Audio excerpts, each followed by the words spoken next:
Stay tuned and let's take a look at this Marvel Legends Doctor Strange in the Multiverse of Madness, Scarlet Witch.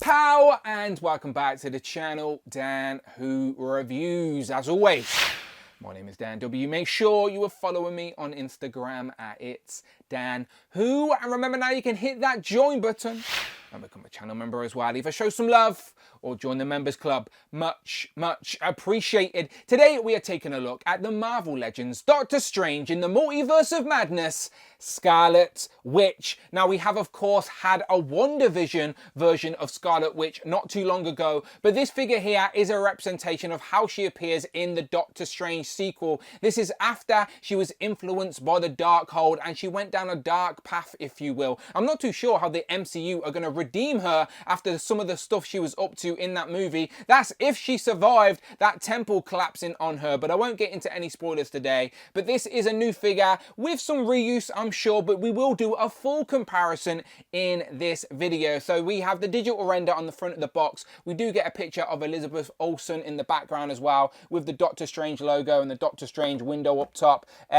Image on that side, digital render on that side. On the back, some images of what accessories she comes with, but as you can see, no wave association, no bio. She is a single packed exclusive. So without further ado, let's get her open. So here we have Wanda Maximoff, aka the Scarlet Witch, out of the packaging with all of her accessories. Now I say that sarcastically as we don't always get a lot, but we do get the Darkhold, which is the first time we're seeing this. I'm assuming we'll see this again with Agatha Harkness in the new Disney Plus wave, and then we get these same effect pieces we've seen a million times before, this time in a sort of darker shade of purple. But the Wanda is definitely different to the previous version. Of course I'm going to do a full comparison, but even just look at them side by side. She's got the updated arm, she's got the full sleeves, new head. So yeah, full comparison incoming. But first, let me just move these out the way, get the tape measure out so we can see that she stands at just about 6 inches exactly. So let's zoom in, take a closer look at her, and then we'll get into a full comparison. Starting at the head sculpt, yet again, I think Hasbro have done a great job with this digital face printing tech to really capture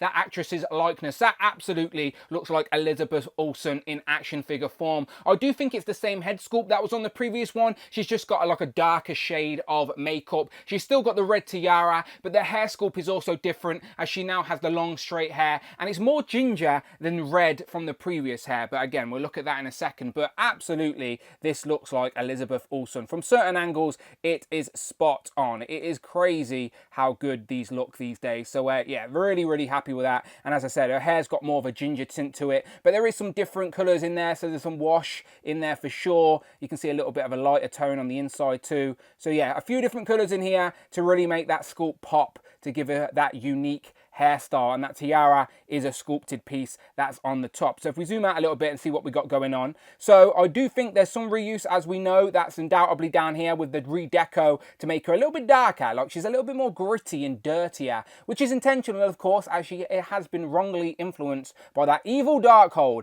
But what they have done is gave her the new double jointed pinless elbows for our female. So her arm will go all the way up, it will swivel at the bicep, and then you get that deep double jointed elbow. So really nicely done. And she also has the full sleeves this time. You only get one set of hands, but you can see she has the dirty fingertips, as again that shows that sort of influence of the Darkhold, just like we've seen with Agatha Harkness at the end of WandaVision. So they have upgraded these new sleeved arms that again have the dark red with some black sort of grittiness over them. So there's definitely different tones in there. Again, you can see those black splodges over the front as well. Her trousers are exactly the same, or pants if you're in America, but they have missed out some of the coloured deco on the front, and then on the back she has that same sort of jacketed skirt piece, if you will. And again, you can see the different gradients of the blacks down to the maroons and back to the blacks down there as well. So some nice shading, and there is texture on this figure throughout the body as well. And then you've got that sort of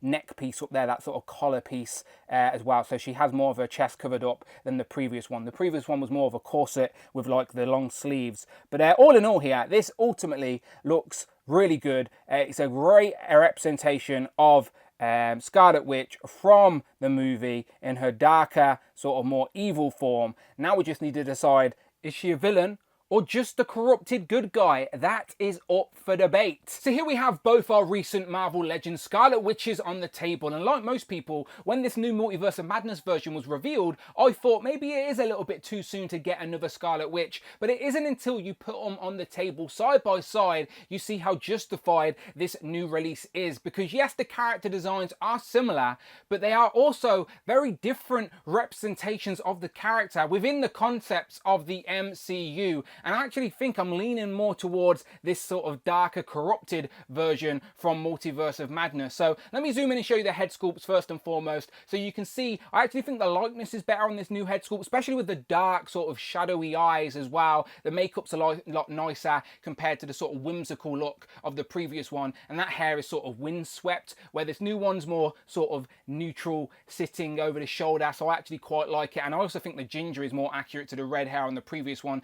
Tiara's a little bit darker as well to match the colour palette of the rest of the outfit. So yeah, I actually like the new head sculpt. I will try a head swap, but I do think it will be unnecessary. And then the body itself, from the toes all the way up the legs and then both sections of the torso, are exactly the same in regards to sculpt. The only difference between the two is the deco, obviously a lot darker and grittier on this new version. And if I take off the heads just to show you the sort of upper torso, it seems like it's new, but it is the same. They have just painted what would have been the skin tone to match now the new sleeved arms, but it is the same sculpt. They have just painted up top. And of course the arms is the big difference as well. The only new pieces on this figure are the new arms and the new head. And look how much of a difference in articulation those elbows make now you upgrade to the double joint. So that will help with posing, absolutely. But ultimately, you can pick your favorite. As I said, one of these is a good guy representation, the other is a little bit corrupted. So I'm going to have them in separate spaces on the display. So both of them worthy of being part of the collection for sure. And then here's the head swap for anyone interested. This is the Multiverse of Madness head on the WandaVision body, and it sort of works, I suppose. And then here we have the Multiverse of Madness body with the WandaVision head. Now, of course, the tiaras are both different colours to match the rest of the uniform, so they don't quite match. And also that one sort of exposes the shoulders, which is fine. So I guess you could swap them if you wanted to, but I don't think it's necessary. But for those interested, there you go. In regards to accessories, as I mentioned at the start, she comes with these swirly twirly translucent plastic effects, and to be honest, we've seen these a hell of a lot. I would like to see Hasbro try something different, but as a little sort of mystical effect piece on the shelf, I don't hate them by any means. We just see them a lot, but it sort of works for a display. I'm not mad at it, but let's see something new. And talking of something new, here we have the Darkhold. Now, I don't want to read it for too long, as it might corrupt me, but my fingertips are not black just yet. But there are some sculpted details on the pages, but it is just a lot of lines and gibberish. You can see some sort of patterns and what there, but it is a very scraggly black book. But it is a unique sculpt, more details on the front there as well. Again, so yeah, nice to see new effect pieces, especially that are actually part of the show. And this is what has corrupted Wanda. So will people forgive her when they realise that? Or is she too far gone at this point? But there you go. That is a Darkhold. Let's see if she can read it. Now, even with the added articulation at the neck joint, the hair, unfortunately, going over the shoulder limits her looking down. But that is the only way you're going to get her to hold the Darkhold, just by balancing it in her hands. There's no peg or anything. Or it would have been nice to have like a stand, like to plug it into, so it's hovering by itself. As she never really holds it like this, does she? It's like sort of hovering in front of her as she's reading it. But that is probably the best we can do. There is no articulation in this. It doesn't even fold. It's just one solid piece. So yeah, rest on her hands. She can hold it. She can read it. But probably not accurate to how it's seen in the film. And here we have our Marvel Legends Scarlet Witch Wanda Maximoff comparison with our 3 versions that all have the digital face printing tech. We did have this one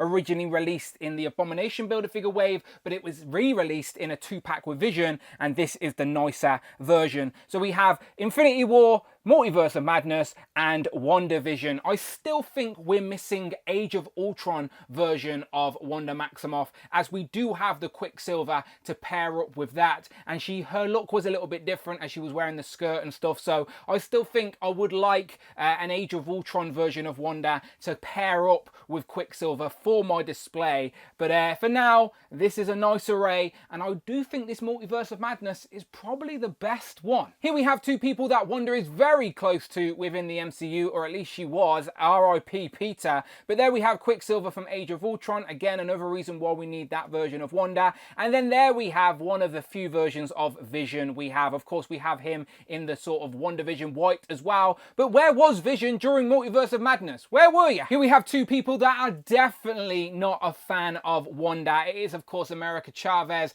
and Wong, who was basically kidnapped and beaten up and tortured by Wanda. So, yeah, definitely not in the good guy category anymore. But these two figures are from Multiverse of Madness, and she is going to slot beautifully into that section of your display. She looks really nice with these. And of course, here we have the man himself, Stephen Strange, Doctor Strange. So this is two different versions of him, one from Multiverse of Madness and one from No Way Home. So this is the No Way Home version. This is your more accurate Multiverse of Madness version. So if I move him out the way, you can see these two pair up and go against each other in the movie. Originally, we thought these two would team up for Multiverse of Madness, but obviously everything changed after WandaVision. But those two do look really nice together. I do wonder if we're ever get the Illuminati from that movie. I do think that would be an interesting sort of set of figures to have on the display. Will we see some of them again within the movies moving forward, as we have Secret Wars coming up? Time will tell. But here we have Doctor Strange and Wanda Maximoff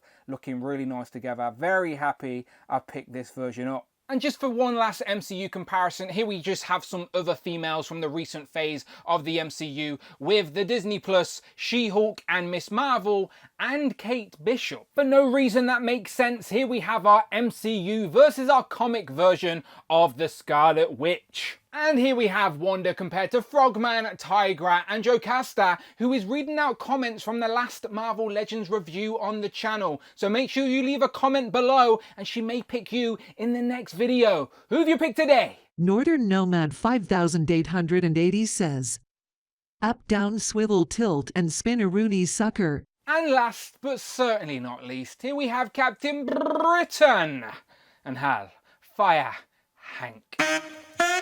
So, final thoughts on this Marvel Legends Doctor Strange Into the Multiverse of Madness, Wanda Maximoff, Scarlet Witch. Honestly, she's probably jumped to the top of my list of my favourite MCU Scarlet Witch figures. She is really nice, and I'm still really intrigued what the future holds for her, as how are the MCU going to redeem her after the mess she caused during Multiverse of Madness?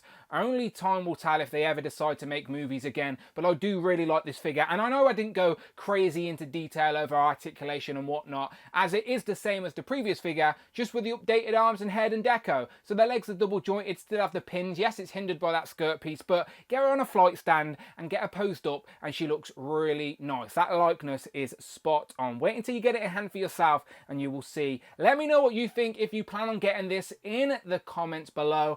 And where is she going to go? That is the ultimate question. Does this figure go on a villain shelf or a good guy shelf? Honestly, let me know in the comments below. And as always, if you like Marvel Legends, then you're in the right place. Check out the videos tab, find the playlist, the podcast, but most importantly, please hit that subscribe button, hit all on the notification bell, don't miss out on a video, and please hit that join button, become a channel member and show some love, or join the members club. Much appreciated. You can follow me on Instagram at It's Dan Who, and follow me, tweet me, X me, whatever it is, at Dan Who Reviews. And I will of course see you on the next one.